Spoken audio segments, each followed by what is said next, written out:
7월 초 1일 개축 말다. 인종의 제삿날이다. 밤 기운이 몹시 서늘하여 잠을 이루지 못했다. 나라를 생각하는 마음이 조금도 놓이지 않아 홀로 봉창 아래에 앉아 있으니 가슴 속 생각이 만갈래나 되었다. 선정관이 내려왔다고 들었는데 초저녁에 임금의 분부를 가지고 왔다. 7월 초일 갑인 말다. 날이 늦어서야 우수사이역기가 와서 배를 타고 선전 관료형을 함께 대접하였다. 점심을 먹고 나서 헤어져 돌아갔다. 해질 무렵에 김등용이 와서 진양 진주성이 불리하다고 전했다. 놀라고 염려됨을 이길 길 없다. 그러나 그럴 리 만무하다. 이건 반드시 어떤 미친 사람이 잘못 전한 말일 것이다. 초저녁에 원현원식이 와서 군사에 관해 멋대로 얘기했다. 우습기 짝이 없다. 7월 3일 을묘 말다. 적선 몇 척이 견내량을 넘어오고 한편으론 적이 육지에서도 나타났다. 분통이 터진다. 우리 배들이 바다로 나가 이들을 쫓으니 도망쳐 버렸다. 되돌아와서 잤다. 7월 4일 병진 맑음. 흉악한 적들이 수만 명이나 줄지어 서서 위세를 올리니 정말 분통 터지는 일이었다. 저녁에는 한산도 거울 망포로 물러나 진을 치고 잠을 잤다. 7월 5일 정사 맑음. 새벽에 척후병이 와서 보고하기를 적선 10여 척이 견내량을 넘어왔다고 했다. 그래서 여러 배들이 한꺼번에 출항하여 견내량에 도착하니 적선들이 허겁지겁 도망쳤다. 거제 땅 적도에는 말만 있고 사람은 없어 말을 데려왔다. 저녁 무렵에 변존서가 본영으로 갔다. 또 진양이 함락되었다는 소식이 광양으로부터 왔다. 두치의 복병지에서 성응지와 이승서가 보내온 것이다. 저녁에는 다시 거울 망포로 돌아와 진을 치고 밤을 보냈다. 7월 6일 무오 맑음. 아침에 방답 첨사 이순신이 와서 보고하고 소비폭 권관 이영남도 방문했다. 한산도에서 배를 끌고 오기 위해 중의장이 여러 장수들과 나갔다. 공방 곽원수가 행제소에서 돌아오면서 도승지 심의수, 지사 윤자신, 좌의정 윤두수의 탑장도 가져왔다. 윤기현도 안부를 전해왔고 승정원의 소식도 있었다. 탑장을 보니 한숨만 나온다. 흥양 현감이 군량을 실어왔다. 7월 7일 김이 맑음. 순천 부사, 가리포 첨사, 광양 현감이 와서 군사 일을 논의했다. 각각 빠르고 날랜 배 15척을 뽑아 견내량 등지로 탐색을 나가게 했다. 위장이 지휘하며 나갔는데 외적의 흔적이 없다고 했다. 거제에서 사로잡은 한 사람에게 외적의 행적을 물으니 외적들이 조선 수군의 위세를 보고 달아나려 했다고 했다. 또 진양이 이미 함락되어 전라도까지 넘어갈 것이라고 했지만 이는 거짓말이었다. 우수사 이역기가 내배로와 함께 이야기했다. 7월 8일 경신 맑음. 남해를 오가던 사람 조붕이 전하기를 적이 광양을 쳐들어 온다는 소문을 듣고 광양 사람들이 관청과 창고를 모두 불태웠다고 했다. 순천 부사 권준과 광양 현감 어영담을 보내려다가 믿을 수 없는 소식이어서 그만두고 대신 사도군관 김북만을 보냈다. 7월 9일 신유 맑음. 남해 현령이 와서 광양과 순천이 이미 분탕질 당했다고 전했다. 광양 현감 어영담, 순천 부사 권준, 송희립, 김등용, 정사립을 보냈다. 이설은 어제 먼저 보냈었다. 이 소식을 들으니 뼛속까지 아파와 말을 못하겠다. 우수사이역기 및 경상 우수사원균과 함께 이를 논의했다. 밤바다 달빛이 밝고 잔물결 하나 없이 고요했다. 물과 하늘이 하나로 이어져 시원한 바람이 불어왔다. 배전에 홀로 앉아 온갖 근심이 가득했다. 밤 1시에 본영 탐우선이 들어와서 적의 소식을 전하였는데 실은 외적들이 아니고 영남 피난민들이 외노못으로 가장하고 광양으로 마구 들어가서 여염집을 불질렀다고 했다. 그나마 진짜 외적이 아니라서 다행한 일이다. 진양이 함락되었다는 것도 거짓 소식이었다. 닭이 벌써 온다. 7월 10일 임술 맑음. 김북만이 두치에서 와서 말하기를 광양에 외적들이 나타난 것은 사실이다. 다만 외적 100여 명이 도탄에서 건너와 이미 광양을 침범했다고 했다. 그러나 놈들의 행동을 보면 총통 한 발도 쏜 적이 없다고 했다. 외놈이 포를 한 발도 쏘지 않았다니 도저히 믿기 어렵다. 경상 우수사와 본도 우수사가 도착했다. 원현도 왔다. 저녁에 오수가 거제의 가삼도에서 와서 말하기를 적선이 안에서도 밖에서도 전혀 보이지 않는다고 했다. 또 사로잡혔다가 도망친 사람이 전하기를 적도들이 무리를 지어 창원 등지로 갔다고 했다고 전했다. 그러나 이런 이야기는 남의 말이니 믿기가 어렵다.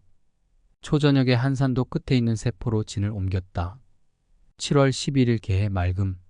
아침에 이상록이 명령을 어기고 먼저 떠난 장수들에게 전령을 수행하려 나갔다가 돌아와 보고하기를 적선 10여 척이 견내량에서 내려오고 있다고 했다. 그래서 닻을 올리고 바다로 나가니 적선 대여섯 척이 이미 진 앞까지 왔다. 그대로 추격했지만 적선들은 달아나 재빨리 다시 넘어가 버렸다. 오후 4시쯤 거을 망포로 돌아와 물을 길었다. 사도첨사 기만이 돌아와 말하기를 두치 나루의 적 관련 소식은 헛소문이고 광양 사람들이 외놈 옷으로 갈아입고 서로 장난친 것이다고 했다. 하지만 순천과 나가는 이미 큰 피해를 입었다고 하니 정말 통분함을 이길 길이 없다.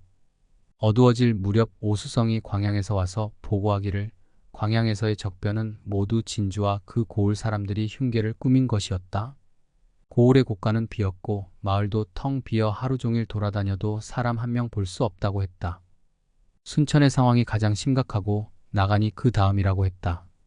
새벽에 우수사의 배로 갔더니 수사 원균과 직장 원현 등이 이미 먼저 와 있었다. 함께 군사일을 의논하다가 헤어졌다. 7월 12일 갑자 맑음. 아침 식사도 하기 전에 울, 송두남, 오수성이 왔다. 오후에는 가리포 첨사와 나간을 불러 이를 의논하고 함께 점심을 먹은 뒤 그들도 돌아갔다. 그때 가리포에서 군량을 관리하는 진무가 와서 전한 말이 이러했다. 사량 앞바다에 머물고 있을 때 외적들이 우리나라 옷으로 변장하고 우리나라의 작은 배를 타고 몰래 들어와 포를 쏘며 약탈하려 했습니다.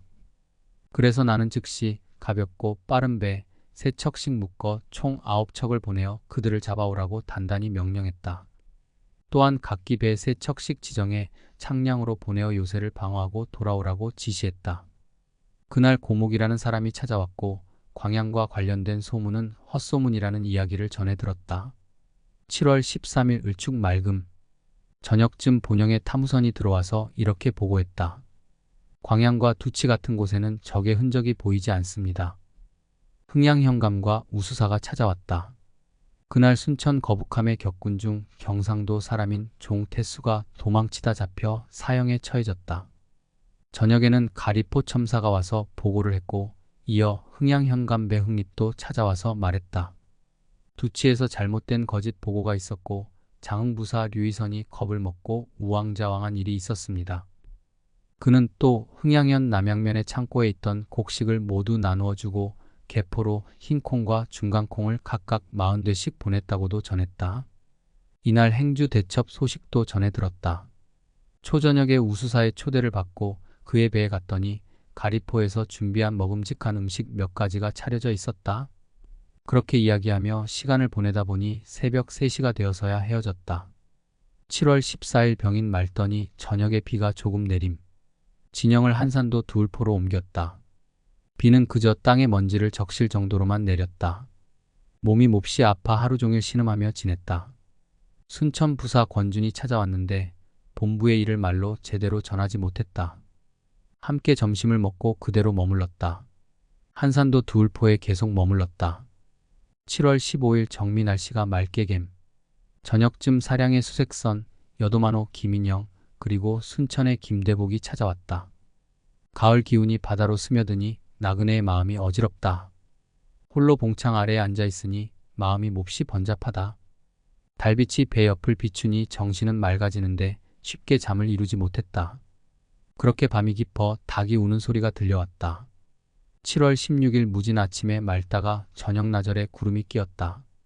저녁에 소나기가 와서 농사에 흡족하다. 몸이 몹시 불편하다. 7월 17일 기사 비가 내렸다. 몸이 대단히 불편하다. 광양 현감어 영담이 왔다. 7월 18일 경호 맑다. 몸이 불편하여 앉았다 누웠다 했다. 정사립이 돌아왔다. 우수사이역기가 와서 봤다.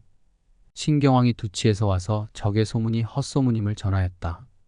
7월 19일 신미 맑음. 이경복이 병마사에게 보낼 편지를 가지고 떠났다.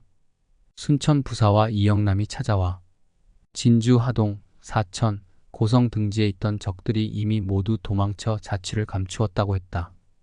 저녁에는 광양 현감 어영담이 진주에서 전사한 장병들의 명부를 보내왔다. 그 명부를 보니 너무나 비참하고 이를 생각하니 슬픔과 통탄함을 참을 수가 없다. 7월 20일 임신 맑음. 타무선이 본영에서 돌아왔는데 병마사의 편지와 공문, 명나라 장수의 통첩을 가져왔다. 그 통첩의 내용을 보니 참으로 어이가 없다. 두치의 적들이 명나라 군사에게 몰려 도망갔다고 적혀 있는데 이건 완전히 터무니없는 거짓말이다. 명나라 사람들이 이렇다니 다른 사람들이야 더 말해봤자 소용이 없지 않겠는가. 참으로 통탄할 일이다. 충청수사 정걸, 순천부사 권준, 방답첨사 이순신, 광양현감 어영담, 발포만호 황정록, 남해현령 기요군 등이 와서 통첩을 확인했다. 조카 이해와 윤소인이 본영으로 돌아갔다. 7월 21일 개유 맑음. 경상 우수사 원균과 충청수사 정걸이 함께 와서 적을 토벌하는 일을 의논했다. 그런데 원수사가 하는 말은 정말 흉측하고 말도 안 되는 흉계였다. 이런 상태로 일을 함께하고 있으니 앞으로 걱정이 없을 리 없다. 그의 아우 원현도 뒤따라와서 군량을 받아갔다. 흥양 배흥립이 왔었고 땅거미가 질 무렵 돌아갔다. 초저녁에 오수 등이 거제에 망보는 곳에서 와서 이렇게 보고했다. 영등포의 적선이 아직도 머물며 제멋대로 횡포를 부리고 있습니다. 7월 22일 갑술 맑음. 오수가 사로잡혔다가 도망쳐 온 사람을 배에 태워 데려오려고 나갔다. 아들 우리 들어와 어머니께서 평안하시다는 소식을 자세히 전해주었다. 아들 염의 병도 차도가 있다고 한다. 7월 23일 을의 맑음. 아들 우리 돌아갔다. 충청수사 정거를 불러 점심을 함께 먹었다. 7월 24일 병자 맑음. 순천부사, 광양현감, 흥양현감이 찾아왔다. 저녁에는 방답첨사와 이응화가 와서 함께 이야기를 나눴다. 초저녁에 오수가 돌아와 적이 물러갔다고 보고했는데 장문포의 적들은 여전히 남아있다고 한다. 아들 우리 본영에 들어갔다고 전해 들었다. 7월 25일 정축 맑음. 우수사 이역기가 찾아와 이야기를 나눴다. 조붕도 와서 전하기를 채찰사의 공문이 영남수사 원균에게 갔는데 그 안에 문책하는 내용이 많았다고 한다. 7월 26일 무인 맑음. 순천부사, 광양현감, 방답첨사가 찾아왔다. 우수사와도 함께 이야기를 나누었고 가리포첨사도 왔다. 7월 27일 기묘 맑음. 우수사의 우후 이정충이 본영에 와서 우도의 상황을 전했는데 놀랄만한 일들이 많았다. 채찰사에게 보낼 편지와 공문을 작성했다. 경상 우수사의 영리가 채찰사에게 보낼 서류 초안을 가지고 와서 보고했다. 7월 28일 경진 맑음. 아침에 채찰사에게 보낼 편지를 수정했다. 경상 우수사 원균, 충청수사 정걸, 그리고 본도 우수사 이역기가 함께 와서 약속을 했다. 하지만 수사 원균의 나쁜 마음과 간악한 속임수는 정말 형편없다. 정여웅이 공문과 편지를 가지고 채찰사에게로 갔다. 순천부사와 광양현감이 와서 보고하고 곧 돌아갔다. 사도첨사 기만이 복병했을 때 잡은 사람 10명이 외인 옷으로 변장하고 매우 치밀하게 행동하고 있다고 해서 붙잡아 추궁하니 경상 우수사 원균이 시킨 일이라고 했다. 곤장만 치고 놓아주었다. 7월 29일 신사 맑음. 새벽 꿈에 사내 아이를 얻는 꿈을 꾸었다. 이는 사로잡혀 있던 사내 아이를 얻게 되는 꿈이다.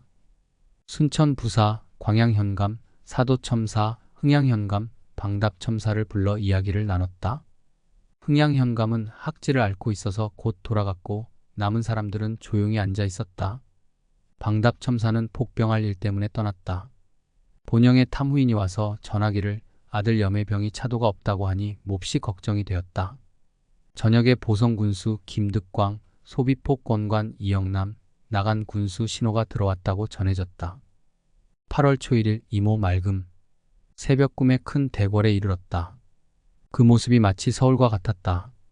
기이한 일이 많았는데 영의정이 와서 나에게 인사를 하기에 나도 답례를 하였다. 그러다 임금님께서 파천하신 일을 이야기하며 눈물을 흘리며 탄식했다. 이때 적의 형세는 이미 종식되었다는 말이 나왔고 이를 두고 서로 의논할 때 좌우 사람들이 구름같이 무수히 모여드는 광경을 보았다. 꿈이었다. 아침에 우우가 와서 보고를 하고 돌아갔다. 8월 초일 개미 맑음. 아침밥을 먹은 뒤 마음이 답답하여 닻을 올리고 폭우로 나갔다. 충청 수사 정거리 함께 나왔고 순천 부사와 광양 현감도 와서 나를 만났다. 소비폭권관 이영남도 찾아왔다. 저녁 무렵에는 다시 진을 쳤던 곳으로 되돌아왔다. 이홍명이 와서 나와 함께 저녁을 먹었다. 저녁 늦게 우수사 이혁기가 배에 와서 이야기를 했다. 방답첨사 이순신이 부모님을 뵈러 가겠다고 간절히 청했으나 여러 장수들이 허락할 수 없다고 답했다고 한다. 또 우수사 원균이 망령된 말을 하며 나에게 도리에 어긋난 짓을 많이 한다고 말했다. 그러나 모두 망령된 행동이니 내가 어찌 상관하겠는가. 아침에 아들 염의 병 상태를 알지 못한 것도 걱정이고 적을 소탕하는 일도 남아있어 마음속이 답답하고 괴로웠다. 그래서 몸도 불편한 상태로 밖으로 나가 바람을 쐬었다. 그때 타무선이 들어와 전하기를 아들 염의 병이 곪아서 종기가 되었는데 침으로 종기를 터뜨리니 고름이 흘러나왔다고 했다. 며칠만 늦었더라면 치료하기 어려웠을 뻔했지만 지금은 조금 생기가 돌고 있다고 하니 정말 다행이다. 의사 정종의 은혜가 매우 크다. 8월 초 3일 갑신 맑음. 이경복, 양응원, 영리 강기경 등이 찾아왔다. 아들 염의 종기를 침으로 터뜨린 일을 전해 듣고 매우 놀랐다. 며칠만 늦었더라면 치료할 수 없었을 것이라고 했다. 8월 초 4일 의류 맑음. 순천 부사와 광양 현감이 와서 보고한 뒤 돌아갔다. 저녁에 도원수의 군관 이완이 삼도에 퍼져 있는 적의 형세를 보고하지 않은 군관과 생리를 잡아 신문하려고 진에 이르렀다. 그 모습을 보니 어이가 없어 헛웃음이 나왔다. 8월 초 5일 병술 맑음. 조붕, 이홍명, 우수사 이혁기와 우우가 찾아와 밤이 깊어서야 돌아갔다. 소비폭권관 이영남도 밤에 떠났다. 이완은 술에 취해 내 배에서 머물렀다. 소고기를 얻어 각 배에 나누어 보냈다. 아산에서 이래가 밤에 찾아왔다. 8월 초 6일 정해 맑음. 아침에 이완, 송알련, 여여충이 함께 도원수에게 갔다. 식사를 마친 뒤 순천 부사, 광양 현감, 보성군수, 발포만호, 이응화 등이 찾아왔다. 저녁에는 경상 우수사 원균이 찾아왔고 우수사 이혁기, 충청 수사 정걸도 함께 와서 의논을 했다. 그러나 우수사 원균은 걸핏하면 모순된 이야기를 하니 정말 우습고도 우습다. 저녁에 잠시 비가 내렸다가 곧 그쳤다. 8월 7일 무자. 아침에는 맑다가 해질녘에 비가 내렸다. 농사에 큰 도움이 될 듯하다. 가리포 첨사가 찾아왔고 소비포와 이호가도 함께 방문했다. 당포만호 하종애가 작은 배를 구하려고 와서 사량만호 이연염에게 배를 주어 보내라고 전했다. 가리포 첨사는 점심을 함께 먹고 곧 떠났다. 저녁에는 경상 우수사의 군관 박치공이 와서 적선들이 물러갔다는 소식을 전했는데 원균 수사와 그의 군관들은 자주 헛소문을 내기 좋아하니 믿기 어렵다. 8월 8일 기축 맑았다. 식사 후에 순천 부사, 광양 현감, 방답 첨사, 흥양 현감을 불러 폭병과 관련된 일을 함께 논의했다. 충청 수사의 전선 2척이 들어왔으나 그중 한 척은 사용할 수 없는 상태였다. 김덕인이 충청도의 군관으로 왔다. 본도 순찰사의 군사 2명이 공문을 가져왔다.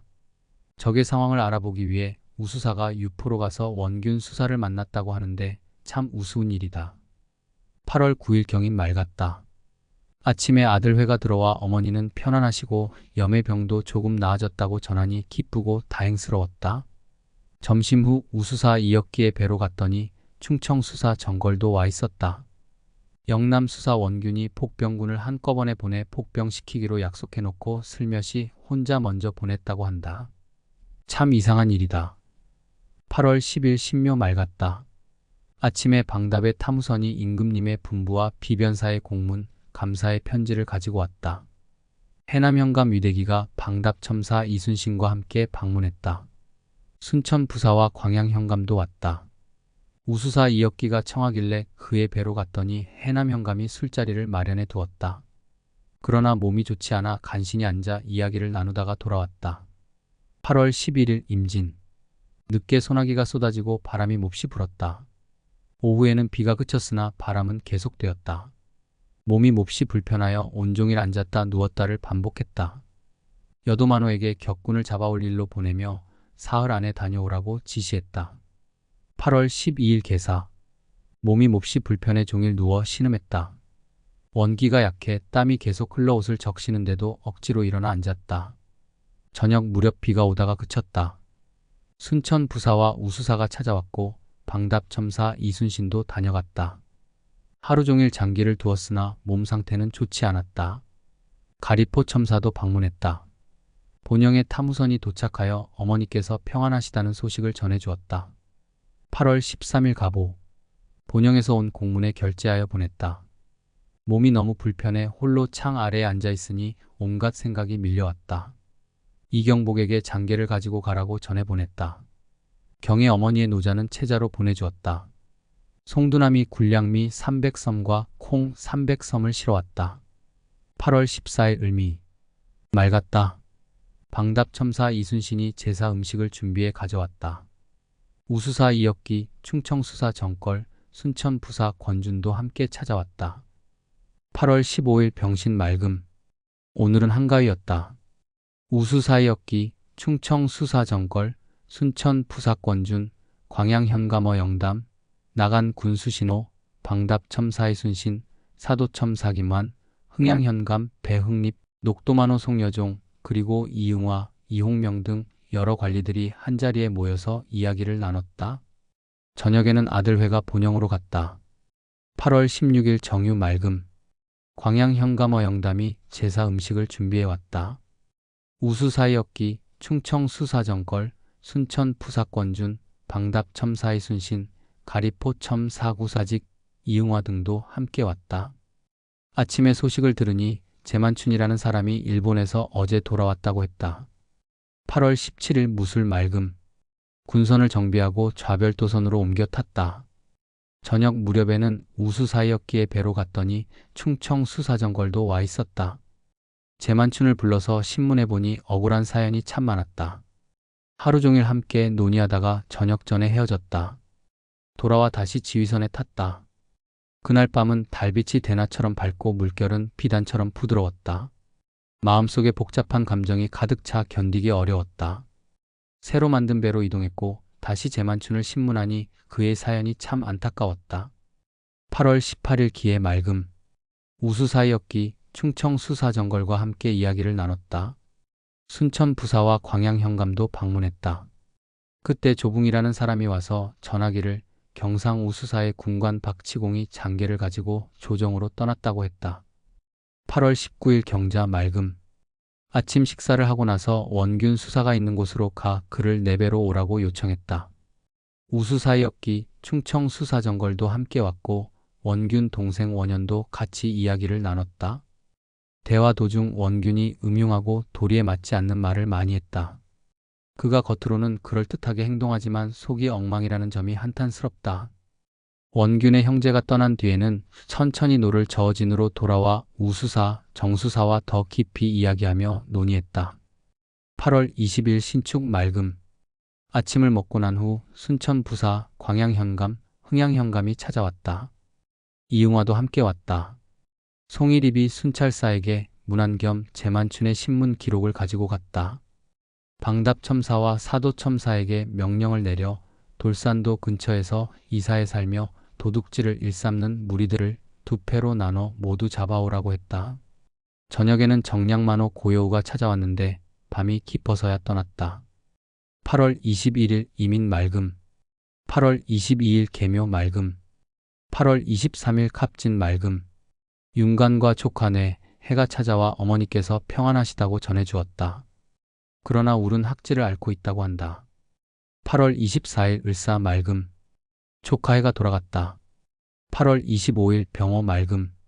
꿈에서 적의 모습을 보았다. 그래서 새벽에 각도 대장들에게 지시하여 바다로 나가 진을 치게 했다. 해질 무렵에는 한산도 안쪽 바다로 다시 돌아왔다. 8월 26일 정미 맑다가 비가 옴. 경상우수사 원균이 찾아왔다. 조금 후에 우수사 이역기와 충청수사 정걸도 함께 모였다. 순천부사, 광양현감, 가리포첨사는 바로 돌아갔고 흥양현감은 남았다. 제사 음식을 대접했는데 원균이 술을 마시겠다고 해서 조금 주었더니 잔뜩 취해 말도 안 되는 소리를 했다. 그의 행동은 음흉하고 도리에 어긋나 참 기괴했다. 나간 군수 신호가 풍신수길이 명나라 황제에게 보낸 편지 초안과 명나라 사람이 적어놓은 문서를 보내왔는데 이를 읽으니 분통이 터져 견딜 수 없었다. 8월 27일 무신 맑음, 8월 28일 기우 맑음. 경상 우수사 원균이 다시 찾아왔는데 이번에도 음흉하고 간사한 말을 늘어놓아 매우 기괴하게 느껴졌다. 8월 29일 경술 맑음. 아우 여필, 아들 울, 그리고 변존서가 함께 찾아왔다. 8월 30일 신의 맑음. 경상 우수사 원균이 영등포로 가자며 톡촉했다. 그의 행동이 참으로 음흉했다. 원균이 이끌고 온 25척의 배는 이미 다 내보내고 겨우 7, 8척을 가지고 이런 말을 하니 그의 마음과 행동이 참 한심하기 짝이 없었다. 9월 초 1일 임자 맑음. 공문을 작성해 도원수와 순변사에게 보냈다. 여필, 변존서, 조카 인해 등이 돌아갔다. 이후 우수사 이역기, 충청수사 정걸과 함께 이야기를 나눴다. 9월 초일 개축 맑음. 장계의 초안을 잡아 정리해서 내주었다. 경상우 이이득과 이연염 등이 찾아왔다. 어두워질 무렵에는 이영남이 와서 보고를 했다. 그는 병마사 선거이가 곤양에서 공을 세웠다는 소식과 남해 현령 기요군이 채찰사에게 꾸중을 듣고 불려갔다는 소식을 전했다. 이유는 공손하지 못해서라고 했는데 기요군의 엉망인 행동은 이미 잘 알고 있었다. 9월 초 3일 갑인 맑음. 아침에 조카봉이 찾아와 어머니께서 평안하시다는 소식을 전해주었다. 본영의 소식도 들었다. 장계를 올리기 위해 초안을 작성했다. 순찰사 이정함의 편지가 도착했는데 그 내용은 군사들의 가족이 하는 일에 일절 간섭하지 말라는 것이었다. 이는 그가 새로 부임해 상황을 제대로 파악하지 못한 채 내린 명령인 듯했다. 9월 초 4일 을묘 맑음. 폐단을 바로잡기 위한 내용, 총통을 올리는 일, 제만춘을 문초한 기록 등을 포함해 3통의 장계를 작성해 올렸으며 이경복이 이를 지니고 갔다. 정승 류성룡, 참판 윤자신, 지사 윤우신, 도승지 심의수, 지사 이일, 안습지, 윤기현에게도 편지를 쓰고 전복을 선물로 보냈다. 조카봉과 윤관도 함께 떠났다. 9월 초 5일 병진 맑음. 식사 후에 충청수사 정걸의 배 옆에 내배를 대고 종일 이야기를 나눴다. 광양현감, 흥양현감, 그리고 우후 이몽구가 와서 보고한 뒤 돌아갔다. 9월 초 6일 정사 맑음. 새벽에 배를 만들기 위한 제목을 옮기려고 여러 배를 보냈다. 식사 후에는 우수사 이역기의 배로 가서 하루 종일 이야기를 나누었다. 그 자리에서 원균의 나쁜 행동에 대한 이야기를 들었고 정담수가 근거 없는 말들을 만들어낸다는 소식을 전해 듣고 어이없었다. 바둑을 둔 뒤 물러났다. 작업을 그만두기로 한 배의 제목을 여러 배로 다시 가져왔다. 9월 초 7일 무오 맑음. 아침에 가져온 제목을 확인했다. 방답첨사가 아침에 찾아왔다. 순찰사 이정함에게 폐단을 바로잡는 내용과 군대 개편에 관한 공문을 작성해 보냈다. 종일 혼자 앉아있으니 마음이 불편했다. 저녁에 탐우선이 오기를 기다렸지만 오지 않았다. 해가 지고 나니 기분이 좋지 않고 답답해서 창문을 열고 잤다. 바람을 많이 쐬었더니 머리가 무겁고 아파서 걱정이 되었다. 9월 초 8일 기미 맑음, 바람이 심함. 새벽에 송일입 등 몇 사람을 당포산으로 보내 사슴을 잡아오게 했다. 우수사 이역기가 충청수사 정걸과 함께 찾아왔다. 9월 초 9일 경신 맑음, 저녁에 비가 옴. 식사 후에 여러 장수들과 함께 산마루에 올라 활을 3번 쏘았다. 우수사 이역기, 충청수사 정걸을 비롯한 많은 장수들이 참석했지만 광양현감은 몸이 아파서 나오지 못했다. 저녁 무렵에는 비가 내렸다. 9월 10일 신유 맑음. 공문을 작성해 탐우선에 보냈다. 저녁쯤 우수사의 배로 가서 방답첨사와 함께 술을 마시고 헤어졌다. 채찰사로부터 비밀 편지가 도착했다. 보성군수 김득광도 잠시 방문했다가 돌아갔다. 9월 11일 임술 맑음. 충청수사 정걸이 술을 준비해서 찾아왔다. 우수사 이역기, 나간군수, 방답첨사도 함께했다. 흥양현감이 휴가를 받고 떠났고 서목남에게도 휴가를 주었다. 모두 함께 나갔다. 9월 12일 개해 맑음. 식사 후 소비폭권관 이영남, 류충신, 여도만호, 김인영 등을 불러 술자리를 가졌다. 발포만호 황정록이 돌아왔다. 9월 13일 갑자 말다가 밤의 비바람. 종한경, 돌쇠, 해돌이 그리고 자모종이 돌아왔다. 저녁에는 종금이와 해돌이가 다시 떠났고 양정원도 함께 돌아갔다. 그런데 저녁부터 비바람이 심하게 불기 시작하더니 밤새 멈추지 않았다. 떠난 사람들이 어떻게 갔을지 걱정이 된다. 9월 14일 을축종일 비바람. 하루 종일 비가 내리고 바람이 거세게 불었다. 혼자 창가에 앉아 있으니 온갖 생각이 다 들었다. 순천 부사가 돌아왔다. 해석적 추석. 이순신 장군은 9월 11일과 12일 주요 군사 지도자들과 술자리를 통해 관계를 강화하고 단합을 도모하며 전쟁 대비를 이어갔다. 이는 동료 간의 신뢰를 다지기 위한 행보로 보인다. 그러나 이어지는 날들에서 심한 비바람으로 인해 떠난 사람들의 안위에 대한 걱정을 드러내며 자연환경의 악화가 전쟁 준비에 미칠 영향을 염려하고 있음을 보여준다. 또한 9월 14일에는 비바람 속에서 홀로 창가에 앉아 깊은 생각에 잠기는 모습이 나타난다. 이는 장군으로서의 책임감과 개인적 고독감이 엿보이는 대목으로 전쟁의 긴장감 속에서 평정심을 유지하려는 내적 갈등이 반영된다. 날씨와 상황에 따라 준비와 대응을 이어가는 가운데 심리적으로도 무거운 부담을 느끼고 있는 상황이다. 이순신 장군 특별일지. 날짜는 명확하지 않으나 1593년 9월 15일 이후 별도의 기록으로 5장에 걸쳐 적혀 있다. 1. 하나, 외적, 오랑캐의 특성. 외적들은 성격이 거칠고 행동이 경박하며 칼과 창을 잘 다루고 배를 자유롭게 다룬다. 그러나 육지에 올라오면 무모하게 칼을 휘두르며 돌진한다. 우리 군사들은 아직 훈련이 부족해 갑작스러운 상황에 놀라 무너질 수도 있다. 이런 상황에서 군사들이 죽음을 각오하고 끝까지 싸우기란 쉽지 않을 것이다. 하나, 조총과 정철 총통. 정철 총통은 전쟁에 꼭 필요한 무기이지만 우리나라에서는 제작법을 잘 몰랐다.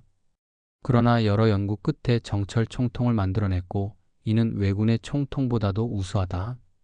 명나라 사람들이 와서 진중에서 시험 사격을 해보고 칭찬을 아끼지 않았다.